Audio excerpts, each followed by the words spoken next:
بسم اللہ الرحمن الرحیم۔ ایمانیات سیریز میں ہم ایمان کے 60 یا 70 سے زائد شعبہ جات والی حدیث پہ بات کر رہے تھے، اور اس کی تشریح میں بدن کے اعمال اور اس کی جو تیسری کیٹیگری ہے اس پہ آج انشاءاللہ ہم بات کریں گے۔ اس میں 17 خصائل شامل ہیں۔ پہلی صفت یہ کہ انصاف کی بنیاد پر حکومت کھڑی کرنا، یعنی امت مسلمہ جو ایک یونٹی کی طرح ہے، وحدت کی طرح ہے، اس کا یہ فرض ہے کہ وہ اس کائنات میں اللہ کے دین کو غالب کرنے کے لیے، اللہ کے دین کو سر بلند کرنے کے لیے، اور جیسے قرآن بار بار کہتا ہے هو الذی ارسل رسولہ بالہدی ودین الحق لیظہرہ علی الدین کلہ ولو کرہ المشرکون، کہ اللہ کے دین کو اس طرح غالب کرنا کہ وہ سارے دینوں کے اوپر بلند ہو جائے، اس کا سارے دینوں کے اوپر غلبہ آ جائے۔ اور یہ کیسے ہوگا؟ یہ عدل و انصاف کے بغیر ممکن نہیں ہے، اور یہ اقامت دین کے بغیر ممکن نہیں ہے۔ تو ان میں پہلی چیز یہ کہ عدل کی بنیاد پر، انصاف کی بنیاد پر، ایکویلٹی کی بنیاد پر، جسٹس کی بنیاد پر حکومت قائم کرنا۔ دوسری خوبی جماعت کے ساتھ رہنا۔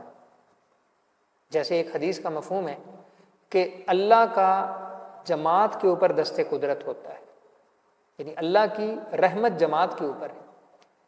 تو مسلمانوں کو یہ ہدایت ہے، اور مسلمانوں کا جو سوشل سسٹم ہے، چاہے وہ فیملی سسٹم ہو، مسجد کا نظام ہو، اور ڈیفرنٹ اس میں عبادات آپ دیکھ لیں، ہم نماز پڑھتے ہیں مسجد کے اندر، حج کی شکل میں عبادت ہو، زکوٰۃ کی شکل ہو، تو ان ساری عبادات کے اندر اور ان ساری پریکٹسز میں اور ان ساری سویلائزیشنل جو پریکٹسز ہیں، ان کے اندر آپ کو سوشل گیدرنگ کی جھلک نظر آئے گی۔ یعنی اسلام یہ پسند نہیں کرتا کہ لوگ ایک دوسرے سے الگ ہو کے چلیں، بلکہ اسلام یہ چاہتا ہے کہ مسلمان آپس میں اتفاق سے، محبت سے، کوآپریشن سے، اور ایک دوسرے کے ساتھ جڑ کے رہیں۔ وہ ایک دوسرے کے ساتھ کوآپریٹ کریں، ایک دوسرے کے مسائل کو حل کریں، ایک دوسرے کے ساتھ تعاون کریں۔ اگر کوئی غریب ہے تو امیر اس کے ساتھ تعاون کریں، اور اگر کوئی امیر ہے جس کو اللہ نے مال دیا ہے، دولت دے رکھی ہے، اور اس کے اوپر نعمتیں کر رکھی ہیں، تو وہ ان نعمتوں کا غرباء کے اوپر استعمال کریں۔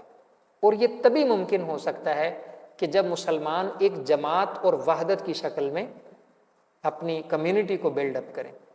اسی طرح حکمرانوں کی اطاعت کرنا، اور حکمران کی اس وقت تک اطاعت ہر مسلمان پہ واجب ہے جب تک وہ اعلانیہ کفر نہ کرے اور اللہ کی نافرمانی کا حکم نہ دے۔ اس وقت تک ہمیں، جیسے قرآن مجید میں ہے، یا ایھا الذین آمنوا اطیعوا اللہ واطیعوا الرسول واولی الامر منکم، کہ اللہ کی اطاعت کرو، اللہ کے رسول کی اطاعت کرو، اور اولی الامر یعنی اپنے حکمرانوں کی اطاعت کرو جب تک وہ تمہیں نافرمانی کا حکم نہ دے۔ پھر آپس میں صلح کروانا، اور اسی طرح قرآن مجید میں سورۃ الحجرات میں اللہ نے فرمایا انما المؤمنون اخوہ فاصلحوا بین اخویکم، کہ مومن آپس میں بھائی بھائی ہیں، اور اگر ان کے درمیان کچھ اختلاف ہو جائے تو ان کے درمیان صلح کروا دو۔ آج انفارچونیٹلی مومن آج بھائی بھائی نہیں ہیں۔ معاشرے میں آپ دیکھیں، مومن تو ایک دوسرے کے دشمن بنے ہوئے ہیں، بھائی بھائی کا دشمن ہے۔ کہیں جائیداد کا اختلاف ہے، کہیں بٹوارے کا اختلاف ہے، کہیں پیسوں کا اختلاف ہے، کہیں خاندانی جھگڑے ہیں، تو بھائی بھائی کا دشمن بنا ہوا ہے۔ اس کی وجہ یہ ہے کہ ہم نے قرآن کو چھوڑ دیا ہے، ہم نے اسلام کی تعلیمات کو چھوڑ دیا، اور ہم نے نبی اکرم صلی اللہ علیہ وسلم کے فرامین کو چھوڑ دیا۔ اگر ہم نے یہ احادیث پڑھی ہوئی ہوتی، اگر ہم نے قرآن کی ان آیتوں پہ غور کیا ہوا ہوتا، تو کیسے ممکن تھا کہ ہم پیسے جیسی اور چند ٹکوں کی چیز کے لیے بھائی بھائی کا دشمن بن جاتا، ایسا پاسبل نہیں تھا۔ ایک حدیث میں آتا ہے کہ مومن تو آپس میں ایک جسد واحد کی طرح ہیں، کہ جسم کے ایک حصے کے تکلیف ہو تو پورا جسم بے قرار ہو جاتا ہے۔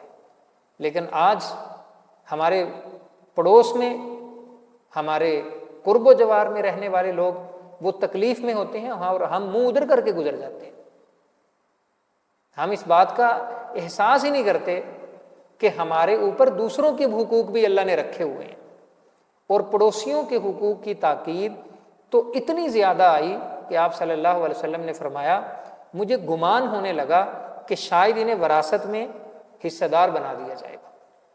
لیکن آج ہمارے اندر سے یہ احساس کم ہوتا جا رہا ہے، اور اس کی ایک ہی وجہ ہے قرآن مجید اور آپ صلی اللہ علیہ وسلم کی سنت سے دوری۔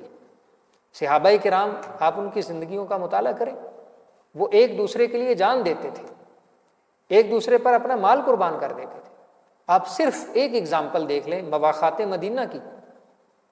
آپ صلی اللہ علیہ وسلم نے حقیقی بھائی نہیں تھے، سمبولک بھائی بنایا انہیں، وہ خونی بھائی نہیں تھے، خونی رشتے نہیں تھے ان میں۔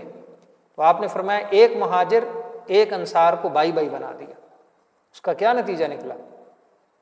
تو جو انصار تھے ان میں سے کچھ نے تو یہ کہا کہ ہم اپنی آدھی دولت تمہارے حوالے کر دیتے ہیں، اور وہ بھی کتنے آگے سے غیرت مند تھے، انہوں نے کہا نہیں، ہمیں کاروبار کرنا آتا ہے، ہمیں ٹریڈ کرنا آتا ہے، آپ ہمیں بازار کا راستہ دکھائیں۔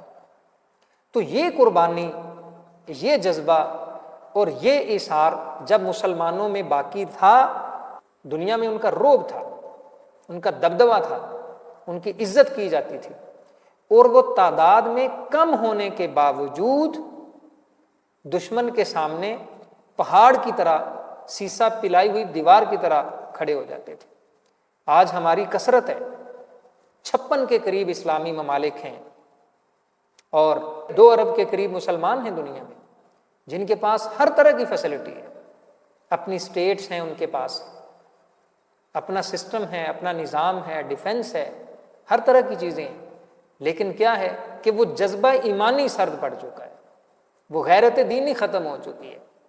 ورنہ اگر غیرت زندہ ہوتی تو آج فلسطین اور غزہ میں یہ حالات نہیں دیکھنے کو ملتے، شام میں یہ صورتحال نہ ہوتی، افغانستان میں اتنی تباہی نہ ہوتی، لیبیا میں قتل عام نہ ہوتا، عراق کو نہ تباہ کیا جاتا۔ یہ ساری بربادی اس لیے ہے کہ آج ہم نے قرآن اور سنت کی تعلیمات کو چھوڑ دیا، اور ہم دنیا کے پیچھے لگ گئے، دنیا کی لذتوں کے پیچھے لگ گئے، اور اس دنیا کی رنگینیوں کے پیچھے لگ گئے۔ ہمیں پتہ ہی نہیں، ہم نے سوچا ہی نہیں کبھی کہ آخر کار ہمیں اس دنیا سے جانا بھی ہے۔ یہ چند دن کی دنیا ختم ہو جائے گی، اس کے بعد نہ جانے کتنے سال ہم میں سے ہر ایک کو قبر کے اندر گزارنے ہوں گے، اور پھر ہمارے ان سارے معاملات کا حساب کتاب ہوگا جو ہم یہاں کر کے گئے ہوں گے۔ تو آج ہمارے پاس وقت ہے، اور آج ہمارے پاس یہ موقع موجود ہے کہ ہم اپنی زندگی کا جائزہ لے لیں، اور یہ دنیا کی رنگینیاں اور یہ دنیا کی رونقیں اور یہ کلرفل لائف، یہ انسان کی آنکھوں کے اوپر پردہ ڈال کے رکھ دیتی ہے۔ اس کے سامنے موتیں ہو رہی ہوتی ہیں لیکن اسے کچھ پتہ نہیں چلتا، اس کو خیال نہیں آتا کہ میں نے مرنا ہے۔ بس اس کو یہی لگتا ہے کہ میری تو ابھی عمر بہت پڑی ہوئی ہے، ابھی کتنے بوڑھے ہیں، پہلے بوڑھوں کو مرنا ہے پھر میں نے مرنا ہے۔ تو وہ اسی پلاننگ میں اور اسی سوچ میں اور اسی گمان میں برائی میں آگے سے آگے بڑھتا چلا جاتا ہے، یہاں تک کہ پھر اچانک اسے موت آ جاتی۔ تو آج اللہ تعالیٰ نے ہمیں وقت دیا ہے، ہمیں ٹائم دیا ہے، ہمیں صلاحیتیں دے رکھی ہیں، ہمارے پاس مواقع موجود ہیں، ہمارے پاس اپرچونٹیز ہیں۔ تو آج ہمیں چاہیے کہ اس وقت کا صحیح استعمال کریں۔ پھر نیکی اور تقویٰ کے کاموں میں باہم تعاون کرنا، یہ بھی ہر مسلمان کی ذمہ داری ہے۔ قرآن کہتا ہے وَتَعَاوَنُوا عَلَى الْبِرِّ وَالتَّقْوَىٰ وَلَا تَعَاوَنُوا عَلَى الْإِثْمِ وَالْعُدْوَانِ، نیکی اور تقویٰ کے کاموں میں ایک دوسرے کے ساتھ تعاون کرو، اور برائی کے کاموں میں ایک دوسرے کے ساتھ تعاون نہ کرو۔ اور پھر یہ کہ نیکی کا حکم دینا۔ تو امت مسلمہ کو، امت محمدیہ کو بہترین امت جو کہا گیا اس کی وجہ یہ ہے، کنتم خیر امت اخرجت للناس تأمرون بالمعروف وتنہون عن المنکر، کہ تم نیکی کا حکم دیتے ہو اور برائی سے روکتے ہو۔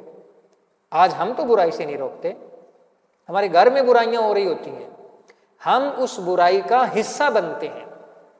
انفارچونیٹلی ہم برائیوں کو سیلیبریٹ کرتے ہیں، ہم برائیوں پہ فخر کرتے ہیں، ہم برائیوں کو پروموٹ کرتے ہیں اور ان کو روکنے کی بجائے ان پہ خوش ہوتے ہیں۔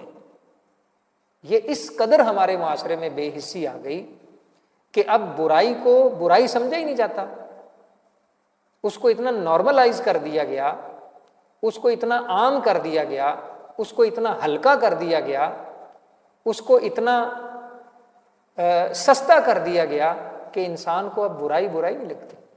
اور ایک شریف آدمی کو اس طرح کی گیدرنگز میں اور اس طرح کی محافل میں اس کے لیے بیٹھنا تھوڑی دیر کے لیے مشکل ہو جاتا ہے جو وہاں تماشے ہو رہے ہوتے ہیں۔ یہ قرآن اور سنت کی تعلیمات نہیں ہیں۔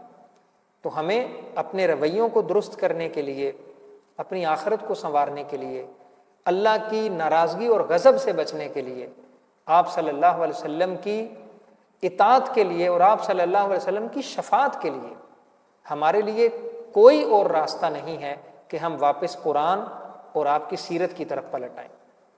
اسی طرح حکومت کا یہ بھی کام ہے کہ وہ اللہ کی حدود کو قائم کرے، جو اللہ نے سزائیں مقرر کر رکھی ہیں مختلف جرائم کی، ان سزاؤں کو قائم کرے۔ اور انسان کی بدبختی اور گمراہی اس حد تک بعض اوقات بڑھ جاتی ہے کہ وہ کہتا ہے یہ تو ظالمانہ سزائیں، یہ تو حقوق انسانی کو وائیولیٹ کرتی ہیں، یہ انسان کی آزادی کو چھینتی ہیں۔ تو اسے یہ سمجھنا چاہیے یہ سزائیں اس ذات نے رکھی ہیں جس نے خود انسان کو پیدا کیا ہے، اور جو سب سے زیادہ انسان پر رحم اور اس سے محبت فرمانے والا ہے، وہ کیسے ظالمانہ سزائیں رکھ سکتا ہے؟ یہ انسان کی بہتری کے لیے ہے، یہ معاشرے میں عدل و انصاف قائم کرنے کے لیے ہے، یہ معاشرے میں سکون اور اطمینان کو پروموٹ کرنے کے لیے۔ اور اگر ان سزاؤں کو ختم کر دیا جائے گا تو اس کے نتائج پھر ہم اپنی آنکھوں سے دیکھیں گے کہ جہاں جہاں یہ سزائیں ان لیٹر ان اسپرٹ ایکسرسائز ہوئیں، وہاں کے معاشروں میں جرائم کی ریشو بہت کم ہے، اور جہاں ان کو اگنور کر دیا گیا، ان کو پس پش ڈال دیا گیا اور ان کو ظالمانہ کہا گیا اور ان کو ریویو کرنے کا کہا گیا، اس معاشرے میں پھر برائیوں کی شرح دن بدن اضافے کے اندر تبدیل ہو رہی ہے۔ اسی طرح جہاد کرنا، امانت ادا کرنا، قرض دینا اور قرض لینا اور پھر واپس کر دینا، پڑوسی کی عزت افزائی، اس کے ساتھ حسن سلوک کرنا، اسی طرح جہاں کوئی ڈیزرو کرتا ہو وہاں مال خرچ کرنا، سلام کا جواب دینا، یہ ایک بہت اہم سنت ہے کہ آپس میں سلام کو پھیلانا۔ ایک حدیث کا مفہوم ہے، آپ صلی اللہ علیہ وسلم نے فرمایا افشوا السلام، لوگوں سلام کو پھیلاؤ۔ یہ کتنا خوبصورت اللہ تعالیٰ نے مسلمانوں کو ایک تحفہ دیا ہے کہ جب ہم آپس میں ملیں تو ایک دوسرے پر سلامتی بھیجیں، تو ہمیں اس کو بھی عام کرنے کی ضرورت ہے۔ پھر چھینک کا جواب دینا، لوگوں کو تکلیف نہ دینا، راستے سے تکلیف دہ چیز کو دور کر دینا، اور فضول کھیلوں اور کاموں سے بچنا۔ آج ہمارے ہاں یہ فضول کاموں، فضول کھیلوں، ڈراموں، تماشوں، کنسرٹس اور اس طرح کی ایگزیبیشنز اور اس طرح کی گیدرنگز جن میں گانا باجا چلتا ہے، پارٹیز ہوتی ہیں، ڈانس ہوتے ہیں، شعر و شاعری فضول قسم کی ہوتی ہے، یہ بہت کامن ہو گیا۔ تو یہ ایک مسلمان کے لیے یہ صحیح نہیں ہے کہ وہ اس طرح کے فضول کاموں میں اپنا قیمتی وقت برباد کرتا پھرے۔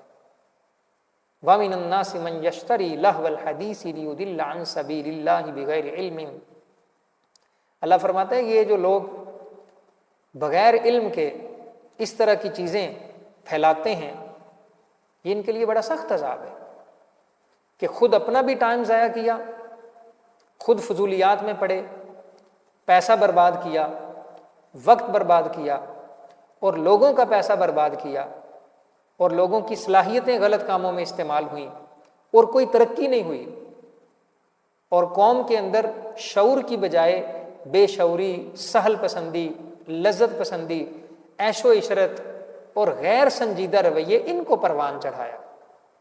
تو یہ سارے کام اللہ کے نزدیک گناہ ہیں، اور ان پہ پکڑ ہوگی کہ ایک بندہ خود بھی دین پہ نہ چلا، نہ کوئی نماز کا خیال ہے، نہ اذان کی تکریم ہے، نہ پیسے کی فکر ہے، تو اس طرح کی جو ایکٹیویٹیز ہیں وہ ایک مسلمان کے شایان شان نہیں ہے۔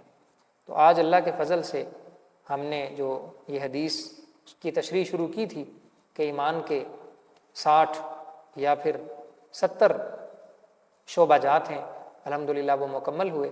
انشاءاللہ اسی طرح ایمانیات سیریز میں اگلے موضوعات کی طرف ہم بڑھتے چلے جائیں گے۔